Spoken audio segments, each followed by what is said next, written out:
Good day everyone. Today I will be discussing about the Unit 2 Practical Foundations of Teaching, Learning Theories, Classroom Management, Instructional Strategies, and Assessment. For our topic for today is all about the instructional cycle. Our learning objectives. At the end of the lesson, the student should be able to explain the different stages of the instructional cycle, including planning, preparation, instruction, engagement, assessment, feedback, reflection, and revision. Create a simple instructional cycle diagram showing the proper sequence: plan, prepare, teach, engage, assess, give feedback, reflect, revise, and plan again. Demonstrate appreciation of the importance of continuous reflection and improvement in making teaching and learning more effective.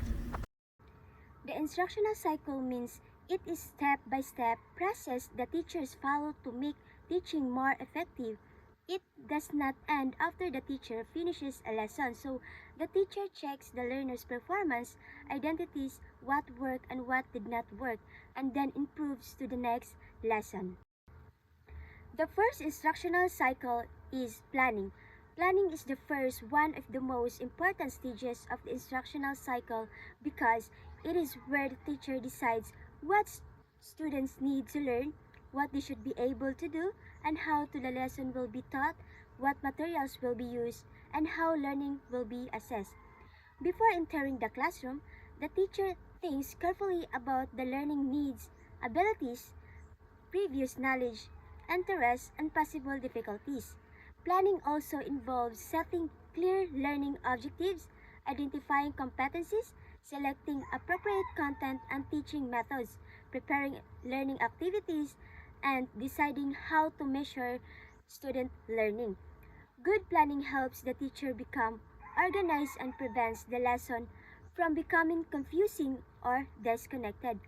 For example, if a social studies teacher is going to teach the causes of World War II, so the teacher first identifies what students already know about the topic, creates an objective such as students will be able to explain the major causes of World War II, so chooses group discussions as a strategy, prepares historical pictures and presentations, and plans a short assessment. In a simple words, planning answers the questions. So, what will I teach? Why will I teach it? And how will I teach it? So the second is preparation. Preparation is the stage where the teacher gets everything and everyone ready before instruction begins. While planning focuses on deciding what will happen, prepare focuses on actually getting the necessary materials, classroom environment, activities, and resources ready. So the teacher prepares instructional materials, organizes books and equipment, arranges the classrooms, prepares activities, and thinks about possible learning difficulties.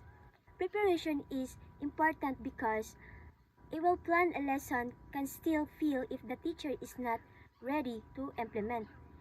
For example, if a teacher plans to use a PowerPoint presentation and group activity, so the teacher should check the laptop and projector. So it prepare the presentation, print enough worksheets, arrange the chairs for group work, and make sure all the students can see and access the materials. So the teacher can also prepare alternative materials in case the technology does not work.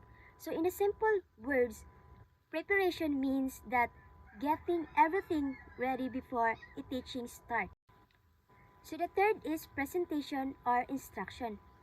Presentation or instruction, it is the stage where the teacher actually introduces, explains, demonstrates, and guides students through the new lesson. So at this point, the teacher puts the lesson plan into action. The teacher may introduce the topic, explain important concepts, connect the topic to the student's previous knowledge, give examples, demonstrate skills, ask questions, and provide opportunities for guided and independent practice. So the teacher role is not simply to talk but also to guide to the students toward understanding.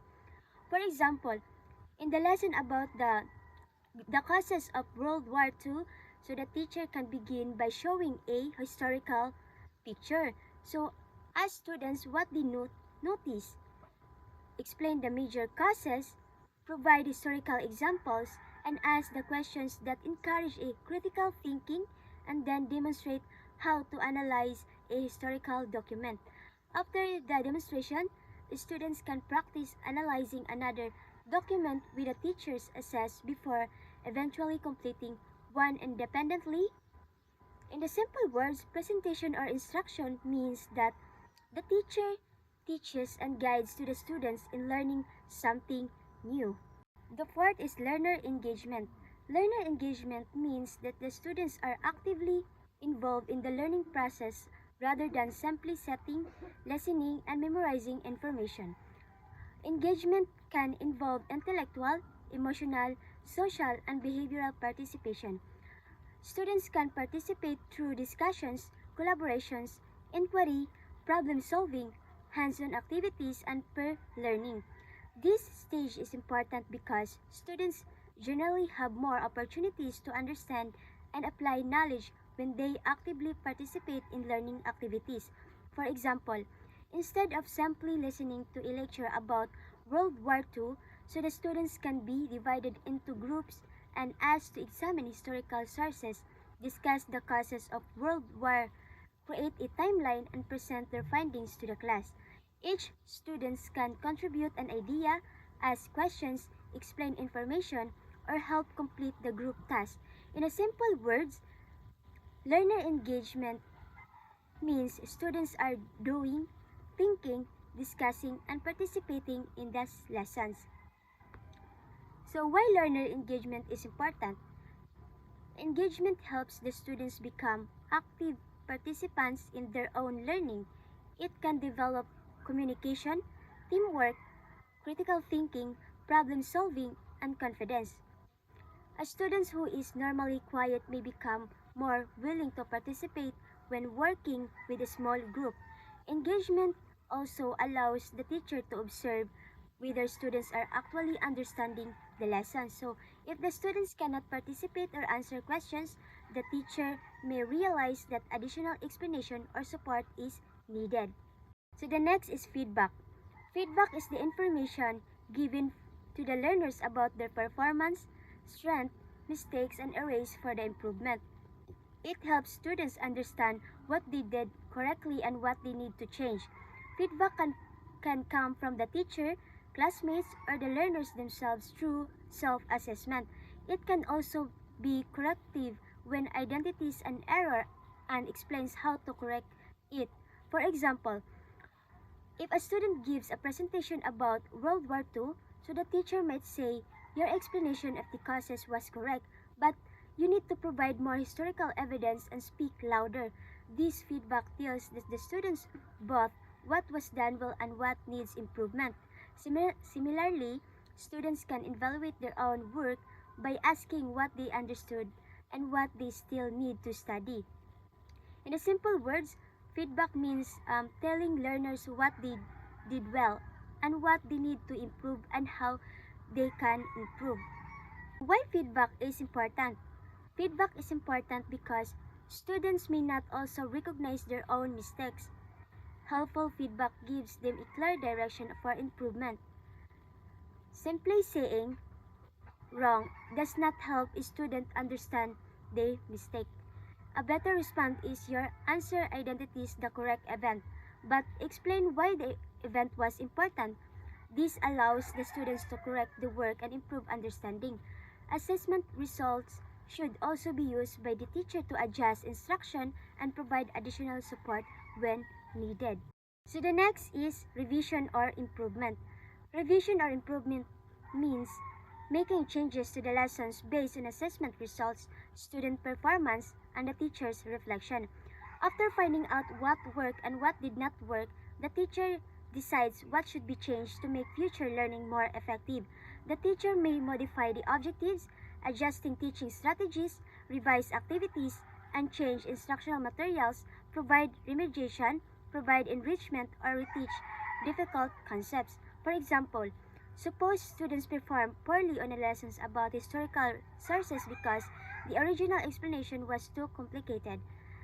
The teacher can revise the lessons by using simpler language, adding pictures, providing examples of real historical documents, and giving students another guided practice activity. The students who are still struggling can receive remediation, while students who have already mastered the lesson can receive an enrichment activity. In a simple words, revision means change what needs to be changed so the students can learn better. Why revision is important? Revision is important because not everyone lessons work perfectly the first time. Students have different needs and the teachers sometimes discover problems only after teaching the lessons. Instead of considering these problems as failures, teachers can use them as information for improvement. For example, if a group activity takes too much time, the teacher can shorten it or give clearer instructions in the next lesson. Revision turns assessment and reflection into actual improvements in teaching practice. So the last instructional cycle is the cycle continues. The cycle continues means that the instructional cycle does not have a permanent ending. After the teacher completes planning, preparation, instruction, engagement, assessment, feedback, reflection, and the revision, so the teacher returns to planning again, using the lessons learned from the previous cycle. This makes teaching a continuous process of improvement. For example, a teacher teaches lessons about World War II and discovers through assessment that many students have difficulty understanding the causes of the war. After reflecting on the lesson, the teacher decides to use simpler explanations, historical pictures, and a timeline activity in the next lessons. The teacher then begins a new planning stage based on what was learned. Therefore, the cycle follows the sequence plan: prepare, teach, engage, assess, give feedback, reflect, revise, and play again. So, the important idea is that every lesson provides information that can be used to make future lessons more effective. So, why the cycle continues? So, the cycle continues because learners' lessons and the classroom situations are constantly changing. It's a teaching strategy that works today may need to be adjusted tomorrow depending on the learners and the topic. So the teacher continuously learns from the student performance and uses the information to improve instruction. This makes teaching a process of continuous learning and improvement rather than a one-time activity. So in summary, planning is decide what and how to teach. And the preparation means that get everything ready. And the third is presentation or instruction. It is teach and explain the lesson. And the fourth is learning engagement. Let students actively participate. And the fifth is assessment, means check if the students learn. And the sixth is feedback. Tell students what is good and needs to improve. And the seventh is reflection. Think about the effectiveness of the lesson. And the eighth is revision and improvement. Change what needs or improve. And the last is cycle continuous, is starting planning again. So, the instructional cycle is a continuous process where a teacher plans the lessons, prepares the resources, teaches and engages learners, assess their learning, gives feedback, reflect on the results, improvements the lesson, and then plans again. That's all the end of our report. That's all. Thank you.